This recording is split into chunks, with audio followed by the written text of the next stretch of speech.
Hello children of the universe and welcome back to my channel Makeup and Science. My name is Darky and this is where I like to play with makeup whilst I talk to you about science. I have a diploma in beauty therapy and a bachelor degree in science. Today I am starting a brand new series on the solar system.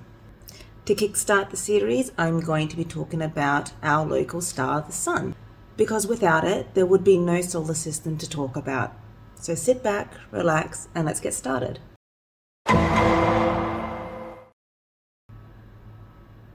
So, our local star does not officially have a name, but it has had many names throughout the ages. To begin with, the Greeks call the sun Ilios, and from Ilios, the Romans' word for that is Sol. Sol is still used by many languages today, such as Spanish, Portuguese, and Swedish. Whereas in Latin, the word is solus. And although there is no official name by the International Astronomical Union, they have said to make sure you capitalize sun and moon when you talk about Earth's local star and satellite. And astronomers in science do have an official symbol to represent the sun when used in mathematical formulas. It is a circle with a dot in the center. The sun is a yellow dwarf star. It is 695,000 kilometers wide, which means it would fit 1.3 million Earths inside of it. And here's an image for comparison. So it's a very good thing that Earth is 150 million kilometers away. A very good thing. The sun and our solar system along with it reside in the Milky Way galaxy, on the Orion spur of the Sagittarius arm. It takes 230 million years for the solar system to take one rotation around the Milky Way galaxy.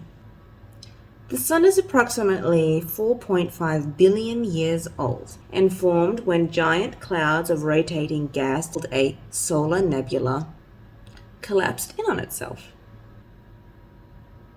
The sun is composed of hydrogen and helium. In terms of atoms, it is 91% hydrogen and 8.9% helium.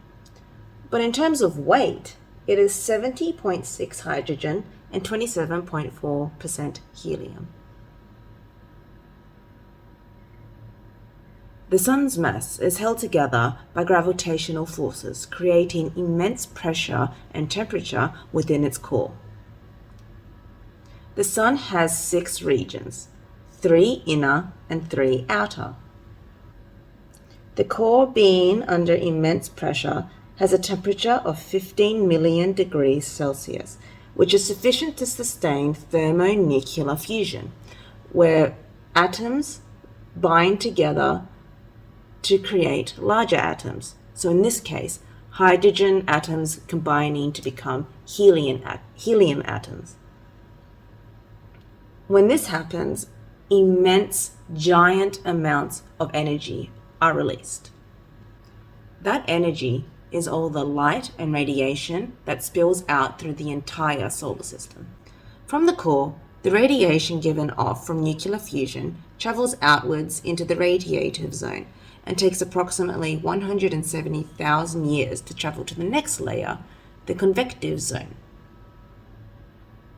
The temperature drops from about 15 million degrees down to 2 million degrees Celsius, where hot plasma from the convective zone moves up to the surface.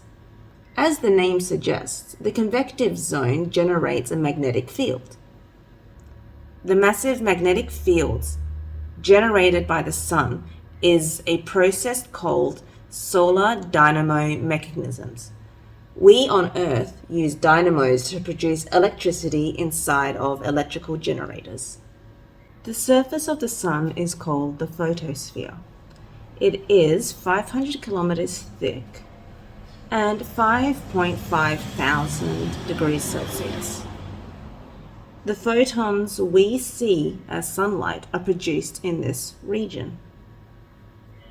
Due to Earth's distance from the sun, it takes 8 minutes for a photon to reach us on Earth.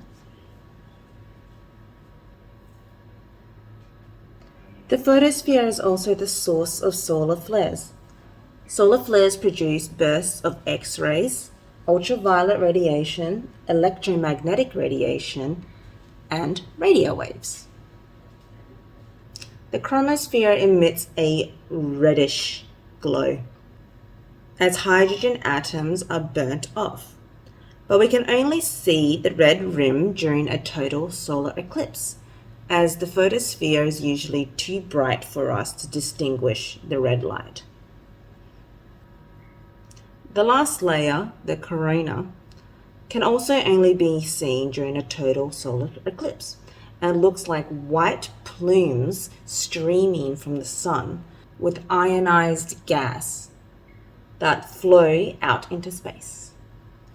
Oddly enough, the corona is as hot as the convective zone. So it is 2 million degrees, whereas the surface of the sun is cooler at 5,500 degrees. It's still a long-term mystery to scientists as to why this is. As the corona streams of ionized gas leave the sun, they eventually cool down and turn into the solar winds. So that is all the science information I have on the sun today. I'm just going to finish this look off and be right back. So this is the completed look. It's funny that it's in my science videos that I take creative liberties with my makeup. So I will tell you the inspiration behind the look. Obviously I'm doing the colors of the sun.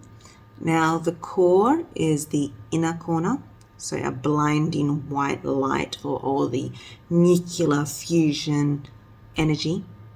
And then I went with yellow for the photosphere, where all the photons and energy and light that we see is emitted. And then that blends out to the red from the chromosphere, and the beautiful highlight on top represents the ionizing gases of the corona. And of course, in the depths of space, we need black lips. And yeah, the shape's a bit extreme. They went a little bit overboard there. Anywho, I hope that you enjoyed learning about our local star, the sun, and that you will join me next time when we talk about the first planet from the sun, Mercury. So if you did like this video, please click the like button below.